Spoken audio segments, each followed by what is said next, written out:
옳은소리 10만 구독자 돌파를 우선 축하드립니다. 검찰이 수사권과 기소권을 한 손에 쥐고 있다는 게 대표적인 거. 지금 자기들끼리 모여 앉아가지고 문재인, 문아무개, 조국 새끼 언제까지 가나 보자. 우리가 언제 얼마든지 흔들 수 있다 이런 얘기 하고 있다고 그랬잖아요. 그런데 그 줄여가는 과정에서 우리가 핵심적으로 가지고 있는 소위 말해서 영양가 있는 수사 부분에 대해서는 절대 놓치지 말자. 예를 들면 선거범죄, 공직자범죄 이런 것들은 꼭 잡고 가야 되고 윤석열이라는 사람이 서울중앙지검장으로 있을 때는 어찌 보면 발톱을 숨기고 있었던 거죠. 검찰이 제일 센 기관이어야 된다고 생각하는 사람이다. 근데 국정원이 내 앞길을 막아? 이것 때문에 이렇게 된 것이다 라는 말씀을. 그럼 국정원을 제낀다. 이제는 마지막 남은 게 국민들의 지지를 받는 청와대, 이것만 남은 거야. 어찌 보면 그 사람들이 갖고 있는 사고방식이나 관성에서는 너무 당연한 거예요. 이게. 계속 예견되었던 대로 초지일관 길을 가고 있는 거기도 그런 셈이죠. 그러니까 결국 그 공직자로서의 마인드는 있는 거 아니야 이런 생각을 하시기가 쉬운데 네. 이게 정말 위험한 것이, 저는 이제 군검찰에 있으면서 군인들의 사고방식을 지켜봤고, 제가 그 수뇌부들을 수사하면서 이 사람들의 행동 양식이나 범위를 봤잖아요. 네네. 그리고 이 사람들을 밤에 데리고 수사를 하다 보면 속에 있는 마음들을 이렇게 알아챌 수가 있거든. 그때의 경험과 지금 검찰을 바라보면서 느끼는 게 어쩜 이렇게 흡사한지 몰라. 그러니까 여러분들 앞으로도 기억하셔야 될 게, 우리나라가 발전을 하는 데 있어서 그 걸림돌이 될 수 있는 가장 위험한 조직을 감별하시려면 네네. 그 조직의 구성원들이 어디 돌아다니면서 혼자 자부심이 넘치는 사람들이 있어요. 그게 우리가 있기 때문에 대한민국이 유지된다. 네네. 이런 얘기를 하는 사람들이 있어. 예. 그러니까 예를 들면 우리가 겉으로 볼 때 국세청에서 세무조사하러 다니는 사람들이 센 것 같잖아요. 실제로 자영업 하시거나 기업 하시는 분들한테 국세청이 두렵거든요. 그렇죠. 근데 국세청 직원들이 우리가 있기 때문에 나라가 유지된다 이렇게는 얘기를 안 해요. 거긴 공무원이라고 못 생각하는 봤잖아. 예, 네. 그렇죠. 경찰들도 우리가 있기 때문에 뭐 나라가 유지되는 것이다 이런 얘기 잘 안 합니다. 그냥 우리가 있기 때문에 예를 들면 국민들이 야밤에 잘 돌아다니는 것이다. 그렇죠. 뭐 예. 그 정도 얘기를 하는 거지. 그렇죠. 뭐 우리나라 범죄율이 낮다, 뭐 검거율이 높다 이런 얘기를 하지. 우리가 있기 때문에 우리나라가 유지된다. 대한민국이 누구 덕분에 남아있는 줄 이런 소리 안 한단 말이에요. 네네. 그런 얘기를 했던 집단이 역사적으로 딱 각인되어 있는 게 세 군데. 첫 번째 군대. 예. 계속 그래왔잖아요. 그렇죠. 사회가 혼란할 때 우리가 나서서 어쩔 수 없이 이 짐을 떠맡았다. 그렇죠. 질서를 바로잡았다 생각하는 거죠. 나같이 예. 불행한 군인이 우리 역사에 다시 없길 바란다. 이런 개소리가 있었고, 그 다음에 정보기관, 옛날 중앙정보부, 안기부, 국정원 이어질 때까지 우리가 있기 때문에 우리가 음지에서 고생하면서 일해서. 나라를 지키고 있다. 이 네. 얘기를 한단 말이야. 그 다음에 검찰, 우리가 있기 때문에 사회질서가 유지되는 것이다. 어쨌거나 지금 권력이 옮겨와서 문제를 일으키고 있는 순서랑 또 마찬가지네요. 그러니까 이 사람들이 권력의 핵심에 접근할수록 그런 착각을 하게 되는 거예요. 당연히 그럴 수밖에 없잖아.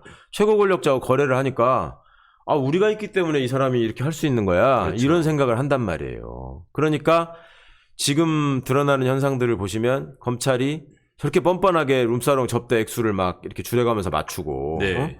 그렇게 정의로운 척하고 뭐 우리가 뭐 살아있는 권력을 상대로 수사를 하려고 하는데 왜 장관이 이런 식으로 우리를 핍박하느냐라고 하면서 늘 댓글을 달면 댓글놀이를 하고 커밍아웃을 하겠습니다. 뭐 이건 아닙니다라고 했던 사람들이 지네들 비리에 대해서는 왜 조용하고 침묵하느냐. 이거는 국민들과 달리 세상을 바라보는 관점이 완전히 다르기 때문이에요. 그러니까 국민들이 생각하는 세상은 너나 할 거 없이 부정과 비리를 저지른 사람들은 온전하게 살 수 없고, 억울한 사람들은 반드시 그 범죄자를 찾아내가지고 응징할 수 있는 네네. 그런 정의를 원하잖아요. 근데 그렇죠.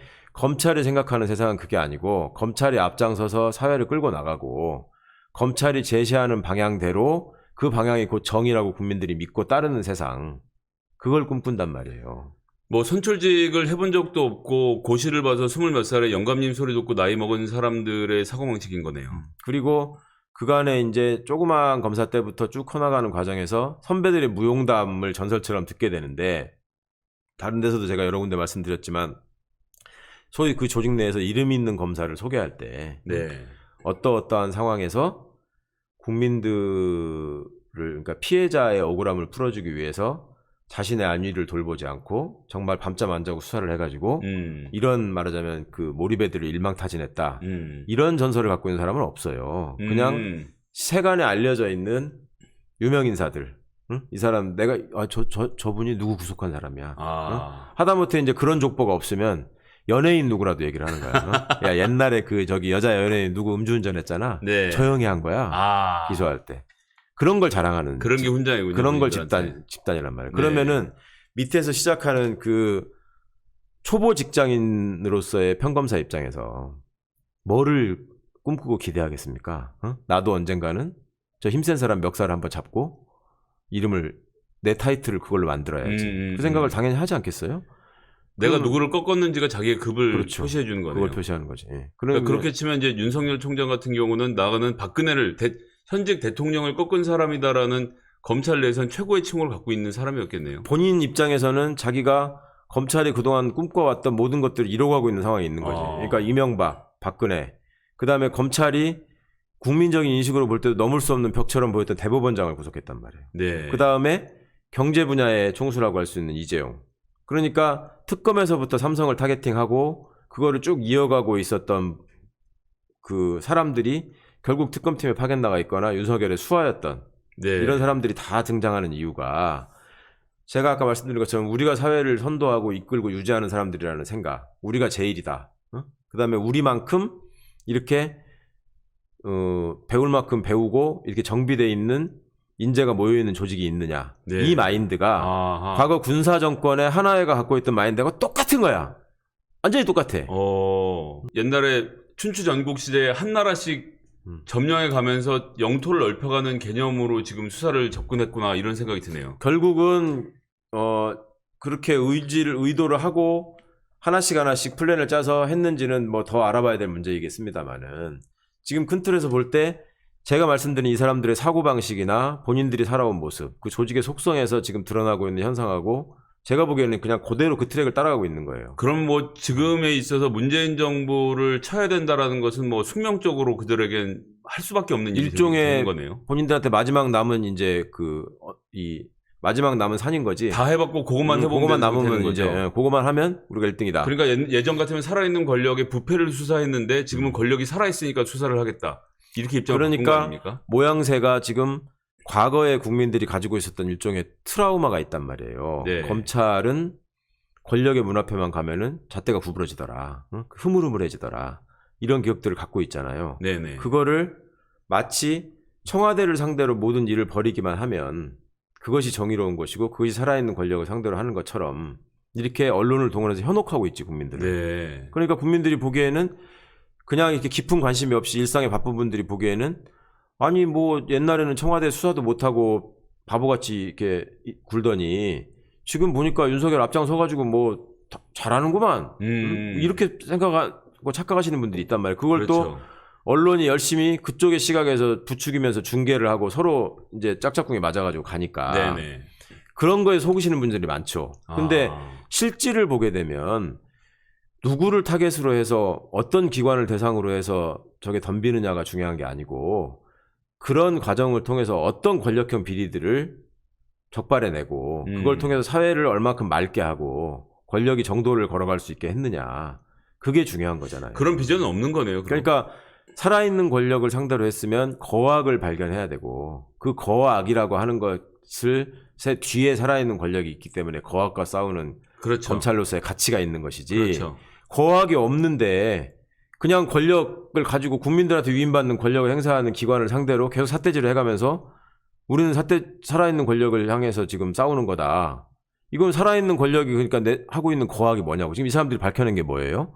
표창장이 좀 이상하다. 그렇죠. 어? 예. 뭐 저기 인턴 활동 확인서는 실제로 인턴 한 것보다 좀 과장된 것 같다. 이게 거악입니까? 그리고 그런 거악이라는 게 벌어진 시기가 그러면 조국 장관이 법무부 장관이나 민정수석 때 벌어졌던 일이냐고요. 힘이 있을 때도 아니었죠. 박근혜 정부에서 그냥 교수할 때 생긴 일이잖아. 그거는 뇌물죄로 그때 받았던 장학금은 뇌물죄로 엮는 사람들이 심지어 그거를 아무 상관없을 때 저기 그 교수님이 알아서 준 개인 장학금을 갖고 뇌물죄라고 엮는 사람들이 본인들은 지금 본인들이 예. 그 피의자 변호인한테 술 먹은 거는 그거는 지금 김영란법에 해당이 되냐 안 되냐로 가고 있는 게 참 놀랍네요. 그러니까 이 사람들을 제가 상대로 그 분석하는 책을 내면서 권력과 검찰이라는 제목의 책을 내면서 부제를 제가 괴물의 탄생과 진화라고 했는데 네네.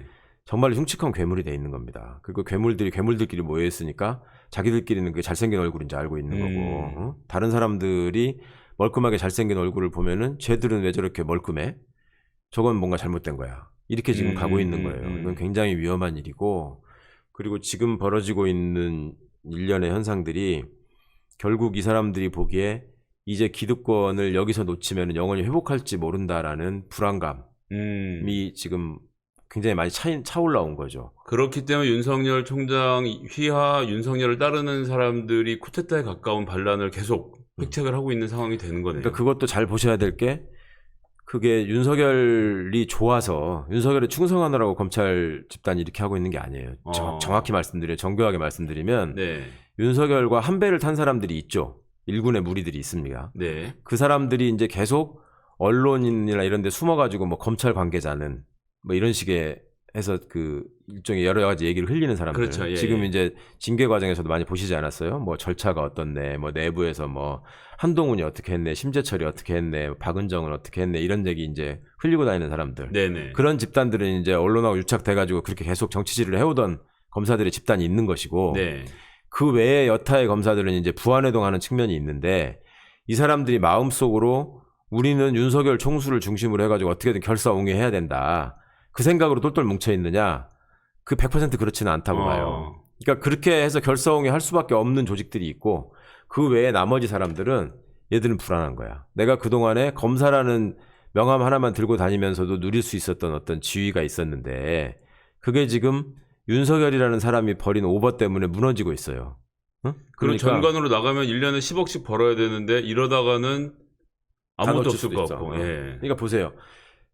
윤석열과 그 일파가 벌이는 일이 있잖아요. 이게 어떤 실체가 있고 당당하게 어디 가서 얘기할 수 있는 일이면 이 사람들이 불안해하지 않아도 돼. 그렇죠. 아니 그렇잖아요. 이 사람들이 역량을 발휘해가지고 제대로 일을 했으니까 국민들이 언젠가는 검찰 조직의 필요성이나 그 의미를 알아줄 것이다, 그렇게 생각하고 자기 하던 일을 열심히 하면 돼요. 근데 자기들이 보기에도 이 일이라고 하는 게 너무 지금 어거지가 많거든. 응? 여러 번 말씀드리지만 조국 교수에 대한 그렇죠. 그 일가족에 대한 공소장이나 재판 진행 과정이나 이런 것들을 보면 그 사람들도 나름의 법률가들이고 선수들이기 때문에 이게 엉성하다는 걸 안단 말이에요. 그리고 국민들이 과거와 달리 검찰의 일거수일투족에 그냥 속아 넘어가지 않는다는 걸 알아. 대한민국 역사상 최초로 인턴 증명서를 써준 혐의로 기소된 대표님도 계시지 않습니까? 그러니까 그런 상황에서 일종의 이게 비웃음을 사는 집단이 됐었단 말이에요. 그렇죠. 예. 과거에는 사람들이 두려워했는데 맞습니다. 이게 비웃음을 사는 집단이 되고, 근데 이 사람들은 이제 그 상황에서 어떻게 윤석열한테 감정이입을 하냐면, 이 상황에서 어쨌거나 법에 정해진 절차를 통해서 검찰총장이 물러나게 되면, 거꾸러지면 우리도 앞으로 법에 정한 절차대로 처벌받아야 된다. 과거에는 법에 정한 절차대로 처벌 안 받았잖아요. 없던 공포네요. 그렇죠. 예. 그거는 생전 처음 느껴보는 사상 초유의 공포겠어요. 공포를 이 사람들이 직접 겪는 거야. 그러니까 공수처가 과거에 이 사람들이 공수처를 가지고 받아들일 때마다 인원을 줄이고 싹이 빼고 기름 빼고 하다 보면 결국 공수처도 수사를 해야 되는데 수사를 경험한 사람들이 가서 해야 되니까 내가 가면 되겠지. 우리가 가서 예. 지네들끼리 말로 그랬어. 이거 뭐 중앙지검 특수부 이렇게 3차장 정도 되는데, 규모로 따지면 3차장 산하 정도 되는데, 아니 뭐 그 정도야 우리가 가가지고 뭐 장악할 수 있는 거 아니야, 이런 생각을 내심 했단 말이에요. 네네. 그러니까 이것도 그냥 형해화시키면서 국민들한테 이게 생겼습니다라는 정도로 하게 우리가 이제 힘을 빼놓자, 이런 계획이 하나 있고, 또 하나는 그럼에도 불구하고 검찰의 위상은 지금 얘기한 그 6개의 직접 수사 범위만 갖고 있으면 네. 그렇게 무너지지 않을 것이다, 뭐 이런 생각을 그러면 했던 거예요. 기본적으로 형사 사건에 대한 수사 지휘도 하고 있으니까. 그러니까. 예. 그리고 영장 청구 독점하고 있고. 그렇죠. 그러니까 이거는 유지될 것이다라고 생각을 했는데, 본인들의 생각 외로 수사권 조정이라는 게 제도화돼 버리고, 특히 검찰이 지금 가장 뼈아프게 생각하는 것 중에 하나가 검사 작성의 피의자 신문 조서가 증거 능력을 잃어버리게 됩니다. 2022년부터 없어지죠. 네. 예. 그렇게 되면 검사가 과거에 누리고 있던 경찰과 차별화되는 특권적인 지위가 상당 부분 없어지는 그러니까 거예요. 이제 경찰의 조서는 작성해서 재판정에 갔는데 본인이 그때 해서 한 거예요라고 하면 증거를 인정받을 수가 없는데, 현재는 검찰 조서 같은 경우는 재판정에 부인을 가서 하더라도 따져서 판사가 내가 들어보니까 네가 지금 하는 게 거짓말 같아, 그러면 증거로 인정해 줬던 것이 지금까지의 관례였는데, 그렇죠. 22년에 법이 바뀌고 나면 경찰 조서나 검찰 조서나 똑같은 취급을 당하는 똑같이 거죠. 다 법정에서 일단 얘기가 돼야 되는 것이지. 그러니까 지금 검사의 마인드는 내 앞에 앉아 있으면 내가 법의 심판대에 앉아 있는 기분으로 네가 대답을 해라라고 지금까지 해왔던 건데 그렇지. 이 권한이 없어지는 그러니까 거죠. 과거에 한만호 씨도 그렇고 김봉현 씨도 그렇고 수십 번 불러가더라는 거 아니에요. 그렇죠. 그리고 최근에도 김봉현 씨가 뭐 녹음하면서 검사하고 아주 그냥 친하게 대화를 하잖아. 자기 그러니까요. 변호사하고 상담하듯이 얘기를 네, 하잖아요. 맞습니다. 근데 보석은 뭐 어떻게 되는 거예요? 뭐 이런 식으로 얘기를 하잖아요.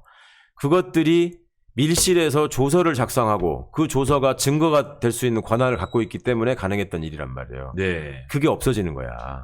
그러니까 이 사람들 입장에서는 아, 이게 실질적으로 지금 국민들이 이게 무슨 내용인지를 알고 우리를 들여다보고 장기적으로 우리가 이 권한들을 다 놓을 수밖에 없겠구나 라는 생각이 있는 것이고 네네. 그걸 놓으면 놓는 걸로 끝나는 게 아니라 놓아가는 과정에서 우리의 비리가 낱낱이 드러나고 실제로 우리가 처벌을 받고 잘리겠구나 이제. 응? 과거에는 숨기다 조용히 그냥 사표 내고 나가는 식이었는데 어쩌다가 예전에 하나 성폭행 같은 경우에도 옷 벗고 기업의 그럼. 임원으로 가면 덮어주는 관례가 대충 있었죠. 그냥 나가고 말았잖아요. 네네. 그리고 아예 막 어쩌다가 우연히 잘못해가지고 뭐 기자한테 우연히 들키거나 자기들끼리 술 먹고 떠들다가 들키거나 뭐 이런 일이 생기지 않는 한 다 덮을 수 있었는데 그 길이 없어지니까 네. 이 사실은 두려운 거지.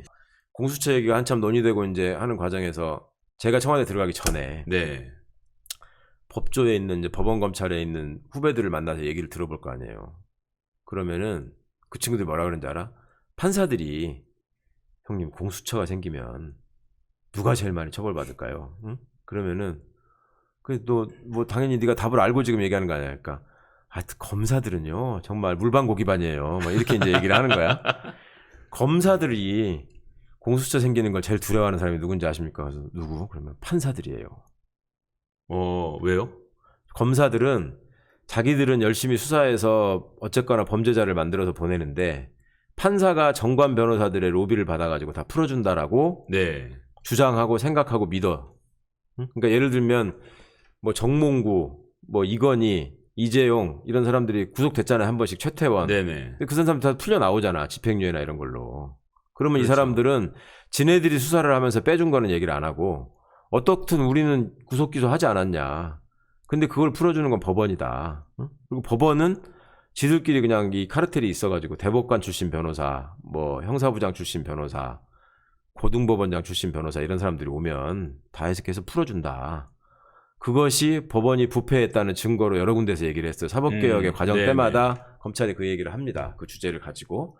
그러니까 서로가 서로를 그런 집단으로 생각해.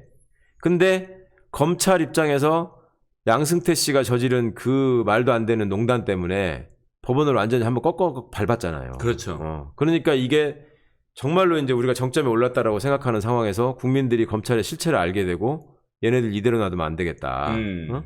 이거는 저거 원래 수사기관이 아니었대는데 잠깐만 좀 지켜보다가 제자리로 돌려놔야 되겠다라고 하는 거를 이제는 웬만한 깨어있는 시민들이 다 아시는 상황이란 그렇죠. 말이에요. 예. 이게 굉장히 두려운 거예요. 그러니까 군인들하고 한번 대비를 해보자면 군인들이 과거에 군림할 때 군인들이 심지어 예전에 그 사단장 같은 사람들이 전방에 있는데 네. 사단장이 찝차를 타고 출근을 하면 지역구 국회의원이 그 출근길에 서가지고 90도로 인사를 했다는 거 아닙니까? 그 찝차에다 대고. 네. 그 제대로 인사 안 하면 내려가지고 따기 때리고 국회의원을.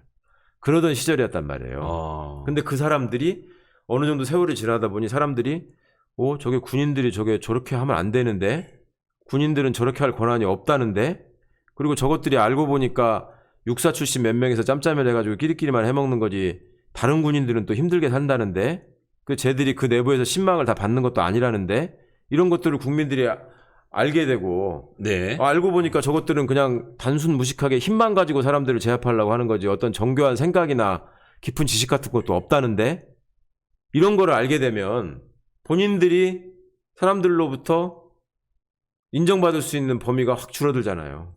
그치. 그렇게 되면 힘의 역전이 일어나죠. 그럼 그게 네. 공포스러운 거야. 네. 권력을 누리던 사람들의 입장은. 그러니까 왕좌의 게임이라는 그 드라마에서 참 인상 깊은 대사 중에 하나가 바리스라는 사람 나옵니다. 네네네. 그 사람이 권력이라는 게 뭔지 아느냐 이렇게 질문을 하죠.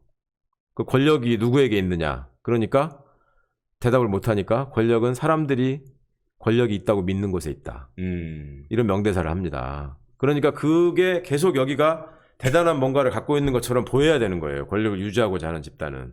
근데 그것의 실체를 사람들이 자꾸 들여다보게 되고 알게 되는 순간 이 급속하게 힘이 빠지고 그걸 누려오던 사람들은 정말 큰 상실감을 느끼는 거죠. 그런 의미에서는 검찰 개혁도 큰 고비는 넘었다라고 볼 수 있는 성격이네요. 그래서 검찰 개혁의 1등 공신이 윤석열이라고 제가 말씀을 드리는 겁니다. 이 이상 어떻게 보여줄 수가 없어요, 더 이상. 네. 그러니까 법에 정해져 있는 모든 사람들의 권한을 다 무시하잖아요, 이 사람은. 그렇죠. 예. 그리고 모든 것을 자기들의 관점에서 주장하잖아요. 살아있는 권력을 수사하라고는 하지만 자기는 건드리면 안 된다는 전제가 깔려 있다는 것이 이번에 너무 크게 드러났죠. 그리고 이런 징계 절차 하나만 보더라도 다른 사람들한테 그런 어떤 항변권이나 절차적인 기회를 어떻게 하면 보장하지 않을까로 이 스킬을 발달해온 집단이에요. 그렇습니다. 검찰이. 예. 하다못해 변호인 접견권 같은 거는 굉장히 기본적인 헌법상의 권리임에도 불구하고 실제로 제가 변호사가 있을 때 변호인 접견을 하러 가면 네. 이 핑계 저 핑계 대면서 계속 시간을 끌고 못 만나게 하고 이제 녹음기 들이대면서 너 이거 계속 이런 식으로 하면 내가 발로 기자실로 내려가겠다. 그러면 그때서 마지못해서 그러면은 뭐 저기 뭐 아이 저희가 조사하느라고 그랬죠. 뭐 이렇게 하면서 이제 만나게 이런 짓들을 하거든요. 그리고 가서 압수수색 영장도 없이 앉으면 일단 핸드폰 좀 줘보세요. 그렇죠. 비밀번호 뭐예요? 음. 물어보고 이거 안 되면 이상한 사람이네. 그러고 수사를 시작하는. 그렇죠. 그럼 실제로 많은 경우는 거기서 그냥 바로 뺏어서 포렌식을 그냥 해버리는 경우도 많이 있었고. 네네. 예. 그러니까 이번에도 저는 정말 기가 막혔던 게 윤석열의 변호인이라는 사람들이 했던 얘기가 아니 감찰 조사를 하면서 자기가 자기 입장을 왜 설명할 기회도 주지 않고 이렇게 하는 게 어딨냐라는 얘기를 했잖아요. 네. 그거를 조사를 하겠다고 갔는데 돌려보냈었잖아. 그랬었죠. 윤석열이. 몇 번을 차례 그랬잖아. 걸쳐서. 예. 뭐 공문을 보는 공문까지 반송시켰다는 예. 전화 걸면 끊어버리고 그렇게 해놓고 나서 왜 기회를 안 줬냐 이렇게 얘기하는 사람들이었단 말이에요. 지들이 한 수사는 어떻게 했는데. 그러니까 저뿐만 아니에요. 황운하 의원 같은 사람도 한 번도 가서 얘기를 한 적이 없는데 기소가 된 거예요. 그리고 울산 지금 사건으로. 대표님 같은 경우도 윤석열 총장의 결심에 의해서 그냥 기소가 된 거 아닙니까? 그거는 뭐 이제 여러 차례 반복되고 있는 일이거니와 어제 제가 또 재판에서. 재판 기일이었는데 예. 어제 이제 그게 그 공표가 됐는데 회신이 왔어요. 회신. 저희가 재판 초기에서부터 그런 거를 물었어. 그 사실조회라고 하는데 나를 기소하는 과정에서 네. 총장의 직접 지시로 계속 압박을 하는 바람에 중앙지검장이 반대를 했음에도 불구하고 어거지로 기소가 됐고 네. 그것이 인사발표 30분 전에 됐다라는 게 지금 그건 객관적인 팩트잖아요. 인사발표 그렇죠. 30분 전이라는 거는. 네.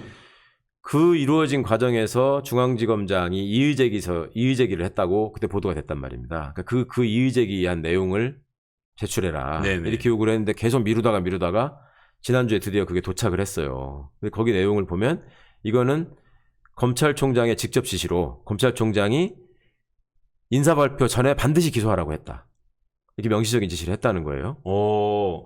그러면 최소한 소환을 한다거나 입장을 들어봐야 되는 거 아닙니까? 그래서 중앙지검장의 주장은 그거였어. 출석해서 대면 조사를 해야 된다.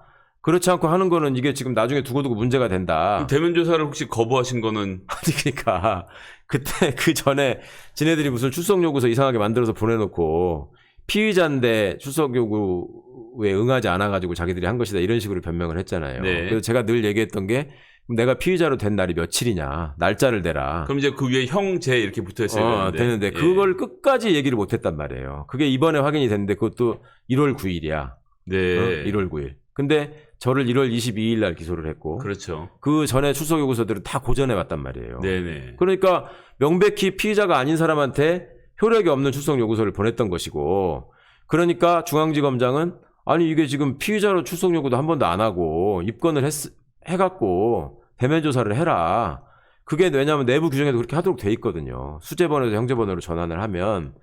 근데 그거를 일체 다 총장의 지시로 무시했다라는 사실이 공식 문서로 확인이 된 거예요. 그럼 급하게 인사 전에 그냥 기소를 해버린 거군요. 그렇죠. 예. 총장의 지시예요. 네. 반드시 인사 발표 전에 기소하라고 했다라는 것 때문에. 그리고 또 하나가 또 재밌는 게 뭐였냐면 검찰총장이 그렇게 개별 사건에 대해서까지 그런 식으로 다 그 부분이에요. 메모를 넣어줍니까 원래? 그게 원래 그렇게 하면 안 된다라고 그 검찰청법 해설서를 가지고 네. 현직 검사들이 그걸 썼어요. 그러니까 검사라는 게 자기의 이름으로 결정을 하는 기관이기 때문에 그 한 사람 한 사람이 그 수사기관으로서 의미가 그렇죠. 있는 거 예. 아닙니까? 그러니까 예. 독자성이 있으니까 법무부 장관도 개별 검사한테 수사주의를 못하게 돼 있잖아요. 검찰총장을 통해서만 하게 돼 있잖아. 이게 대법원장이 어떤 1심 판사한테 가서 너 이날까지 선고 내려라고 말하는 거랑 똑같은 그렇죠, 건데 그렇죠. 판사는 그렇게 안 하는 거예요. 그러니까 자기들이 쓴 해설서에도 검찰총장은 검사장에게만 자신들의 의사를 그렇죠. 의견을 전달해 지휘할 뿐이지 그 청에서 벌어지는 걸 책임지는 사람은 검사장이다. 그러니까 검사장의 결심이 우선돼야 된다라는 네. 해설서가 있어. 네네. 그 해설서를 쓴 사람이 누군지 알아요? 설마? 이완규. 아.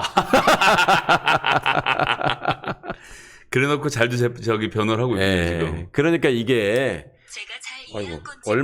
얼마나 본인들 위주로만 세상을 바라보고 있는지가 너무너무 여러 가지 장면에서 드러나고 네. 그거를 지금 속속들이 보고 있는 저로서는 진짜 기가 막히는 장면이 너무 많은 겁니다.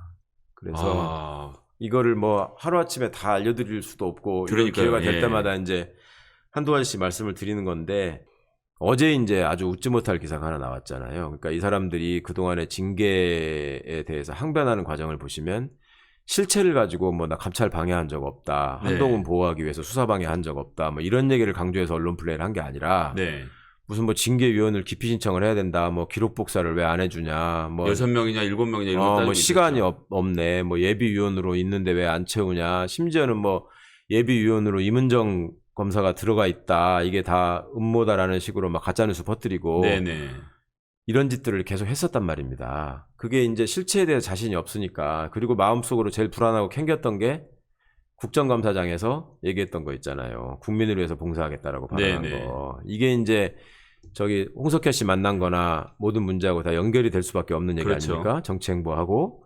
그러니까 한다고 변명한다는 게 조선중앙을 통해서 보도된 얘기가 집에 가서 나중에 개 3마리 키운다는 얘기를 어떻게 하느냐. 그것도 꼼꼼하게 2마리의 개와 1마리의 장애가 있는 진돗개. 구체적으로 장애라는 단어와 진돗개라는 단어를 연결시켜서 해놓은 걸 보고 제가 깔깔대고 웃었는데. 그것도 다 나름의 그 일종의 메시지로 플레이를 하는 거잖아요. 그렇죠. 내가 이렇게 어려운 형편에 소탈하고 소박하고 또 진돗개인데 장애가 있는 개까지 키우고 있는 어떤 그 마음 따뜻한 우리 윤석열 총장님 이런 메시지를 만들고 싶었던 거겠죠. 그렇죠. 근데 그렇게 하다가 동티가 난 거지 말하자면. 근데 그거를 그런 식으로 얘기하면서 호도하는 사람들이 지금 정직 처분이 내려졌는데 첫 번째로 대검 대변인이 발신한 문서가 뭐냐면 윤석열 검찰총장은 코로나19 때문에 불편함을 겪고 있는 또 어려움을 겪고 있는 자영업자들을 보호하기 위해서 다음과 같이 교시하셨다. 이런 게 나왔단 말이야. 그래놓고 정치를 안 한대. 민생범죄는 이제 넘기고 최소한 또, 불구속하고 뭐 이런 거. 그리고 이제 피의자 조사도 최대한 줄여라 뭐 이런 메시지를 발표를 하는 걸 보면서 제가 얼마 전에 이천 화재 사건 직후에 대검에서 갑자기 보도자를 내서 뭐 이런 사건들을 잘 보살피고 뭐 직접 가서 살펴보겠다고 얘기했던 어떤 그 김정은 이런 사람들이 좋아하는 현지 지도 있지 않습니까? 이런 그림을 보는 그런 기분이었습니다. 이게 얼마나 기가 막힐 일입니까? 그러니까 그런 얘기를 국세청장이 어느 날 이거 지금 국민들이 이렇게 어렵게 하니 세금 가서 가혹하게 걷지 말고 니들이 다 저기 가게마다 다니면서 어려운 형편을 다 감안해 갖고 살살 해라 이런 지시를 했다고 해보세요. 그거를 국민들이 어떻게 받아들이겠어? 지금 본인 마음속에서는 이미 대통령이 어떤 일을 해야 되는지에 대해 생각을 많이 하고 계신 것 같아요. 벌써 본인은 지가 백성을 지금 어루만지고 있다니까? 그렇죠. 제가 이런 어려움에도 불구하고 여러분들을 내가 잊지 않고 있습니다. 근데 룸사롱 때문에 불쾌해하는 우리 국민들을 어루만지실 생각은 없는지 본인이 사과하겠다고 얘기도 하지 않았습니까? 공언해놓고 그 얘기는 그냥 꿀떡 삼키고 어제는 또 뭐라 그랬어요. 거기 출근하다가 내려가지고 또 이제 날씨도 추워지고 하니까 이제 들어가십시오. 제가 마음으로 받겠습니다. 이랬다는 거잖아요. 그게 뭐야? 그거는 어떤 공무원이 출근하다가 서가지고 시민들한테 과거에도 제가 국감 준비하는 과정에서 뭐 출근하면서 창문 내리고 손 흔들고 들어가고 뭐 이런다는 소리 들었었는데 그렇게 하면서 집에 가서 개새매를 키우고 싶다. 김봉현 씨가 그 편지에 적었던 백두산 호랑이 얘기 이거 가짜가 아닌 것 같아요. 자기들끼리 그렇게 부르면서 이제 그 웬 놈의 백두산들 그렇게 좋아하는지 혈통 따지는 사람들 그렇게 이어진 어떤 앞으로의 본인 정치하고 싶은 그러니까 계획을 세우고 있는 게 아니라 지금도 정치를 하면서 하나하나씩 단계를 밟아가는 느낌. 또 그러한 메시지에 감동받는 국민들이 또 일부 계시긴 하더라고요. 그럼요. 그러니까 언제나 보면은 그 역사적인 경험을 통해서 우리가 대중들을 속이는 사람들을 많이 봐왔잖아요. 그러니까 왕정이 무너질 때 지금 이제 사실은 그거하고 비교해 볼 수 있는 거예요. 그러니까 프랑스 혁명으로 공화제가 소위 박애주의를 표방하는 민주주의가 근대 민주주의가 시작됐다고 우리가 말은 하지만 네네. 그 프랑스 혁명이 제대로 된 민주공화국으로 발전할 때까지 100년의 역사가 걸렸습니다. 프랑스에서. 그리고 네. 그 과정을 통해서도 공화제가 어느 정도 완성이 된 것이지 민주주의가 완성된 건 아니었거든요. 그냥 왕을 몰아냈을 뿐이지. 네. 그러느라고 100년이 걸린 거예요. 근데 우리는 지금 짧은 기간 안에 상당히 많은 성과를 이뤘습니다. 그렇죠. 그건 전적으로 국민들의 역량, 이 깨어있는 국민들의 역량 때문에 여기까지 온 것인데 그 와중에 이제 눈기가 어두우신 분들이 있고 또 이제 어떻게든 하여튼 그 잘 속아 넘어가는 성정을 가지신 분들에게 이 사람들이 지금 저기 국민의힘이나 검찰이나 이런 쪽에서 얘기하고 있는 거 보세요. 그 얘기하는 것들이 다 지네들이 옛날에 했던 거를 얘기하는 거야. 그렇죠. 예, 그렇잖아요. 맞습니다. 뭐 유승민 씨는 심지어 그렇게까지 얘기했다며 공수처를 이렇게 해서 발족시키게 되면 정권 바뀐 뒤에 뼈저리게 아프게 해주겠다. 그게 무슨 말이에요. 또 정치보복 수사를 지시하겠다는 얘기잖아요. 그렇죠. 예. 그러니까 그런 마인드를 가지고 그거를 비판이라고 합시고 하고 있으니 역사는 지금 그걸 하지 말자는 쪽으로 제도를 만들어서 가고 있는데 이 사람들은 계속 과거에 자기들이 했던 얘기들을 자꾸 꺼내면서 너네 이렇게 할 거 아니야. 이런 얘기를 지금 하고 있는 겁니다. 나 같으면 그렇게 하겠는데 이런 얘기도 그렇지. 하죠. 결국은 예. 그 얘기죠. 근데 국민들은 예전에 제가 한번 안타까웠던 게 그런 게 있었거든요. 이분이 공직 생활을 되게 후배들한테 존경받으면서 마무리한 분이고 되게 인격적으로 훌륭한 분인데 조중동이라는 이름으로 동아일보를 폄하하는 거를 자기는 정말 이해를 못하겠다는 거예요. 아니, 그래서 언제요? 그게 2000년대 중반쯤이에요. 2000년대를 넘어섰는데도 그게 무슨 말씀이시냐고. 그러니까 이명박 정부 출범 직후예요. 네네. 무슨 말씀이시냐고 그랬더니 동아일보가 예전에 그 기자들이 그 진실을 보도하기 위해서 다 해고되면서 감수하면서 투쟁하고 국민들이 백지 광고를 내고 그렇게 해서 지켜낸 신문인데 1970년대 말씀하시는 거죠? 예. 그렇게 해서 지켜낸 신문인데 그 신문을 어떻게 그렇게 폄하하고 와. 그러니까 예전에 자기가 봤던 거 강렬했던 기억 거기에 딱 머무르고 더 이상의 발전을 못 하신 거지. 본인이 20대 때의 기억. 그렇죠. 그러니까 동아일보가 좋은 신문인데 왜 지금 욕을 하냐. 지금 검찰이 과거에는 청와대 앞에만 가면 빌빌거리고 무슨 뭐 이상한 똥개처럼 굴었는데 지금은 저렇게 지저대고 물어뜯고 하는데 왜 저기다 대고 뭐라고 하느냐. 이 똑같은 거 아닙니까? 우리 윤석열 총장 이제 2달 정직을 받게 됐는데 뭐 항소를 하고 대통령이 뭐라고 해도 자기는 계속 소송을 하겠다 이런 입장을 밝혔는데 앞으로 어떻게 본인의 행보를 이어갈까요? 우리가 오늘 대변인님이 마무리를 아주 확실하게 하는 우리 논평을 내셨잖아요. 더 이상 잡음을 일으키지 마라. 네. 이 사람은 잡음을 계속 일으키려고 시도할 것 같습니다. 그러니까 법적인 절차를 통해서 또 본인의 어떤 행보들을 통해서 그리고 그런 잡음들을 통해서 본인이 계속 피해자 코스프레를 하겠죠. 네. 마치 의료운 일을 하려다가 탄압받는 사람인 것처럼. 그리고 그 수하에 있는 검사들은 호시탐탐 계속 이제 뭔가 노이즈를 일으킬 수 있는 사건들을 만들어 가려고 하겠죠. 네네. 사실은 그동안에 울산 사건, 무슨 라임 사건, 옵티머스 사건, 또 채널A와의 그 공조 유착 사건 뭐 이런 것들을 계속 시도를 하다가 지금 자꾸 이렇게 좌절되는 과정이었잖아요. 그렇죠. 그 지금 손에 본인들이 쥐고 있다고 생각하는 게 지금 원전 사건이 있는데 네. 뭐 다른 거를 또 꾸밀 생각을 할지 모르겠습니다. 그러니까 하여튼 눈을 부릅뜨고 잘 지켜봐야 될 일인 것 같고 하여튼 이 사람들의 준동, 이 사람들의 이 반역사적인 행동을 정말 잊어버리시면 안 된다. 우리는 지금 큰 고비를 넘어가고 있다. 앞으로도 또 새로운 사건을 발굴해내거나 아니면 있는 사건들을 들춰서 뭐라도 하려고 노력을 계속 할 것이다. 계속 노이즈를 일으킬 것이다. 그렇게 하면 청와대나 민주당에서 합의를 하려고 들지도 모르겠다라는 그런 착각에 빠져 있다는 그렇죠. 얘기겠네요. 그래서 그런 것들을 통해서 이 상황을 타개할 수 있고 우리는 그거를 많이 경험해 왔다라고 착각하고 있을 거예요. 수사를 통해서 돌파할 수 있다는 네. 믿음을 아직 버리지 않는 상태라고 봐야 되겠군요. 그렇죠. 네. 그럼 당분간은 또 계속 시끄러운 상황이 유지가 될 수밖에 없겠네요. 당분간은 그렇게 하겠지만 길게는 못 갈 것 같습니다. 네. 왜냐하면 그동안에 너무 유감없이 그 민낯을 많이 보여왔기 때문에 그게 얼마나 먹히겠습니까? 사전에 또 우리가 이렇게 말씀드리면 이 방송을 보시는 분들이 최소한 10만 명 이상일 텐데 10만 구독자분들께서 다 지켜보실 거니까. 네네. 다음 시간에 저희 원래 못했던 그 진짜 주제 검찰개혁 국회에서 어떻게 해야 되는지에 대해서 다시 한번 말씀드리는 걸로 하겠습니다. 예, 그러시죠. 감사합니다. 예, 고맙습니다.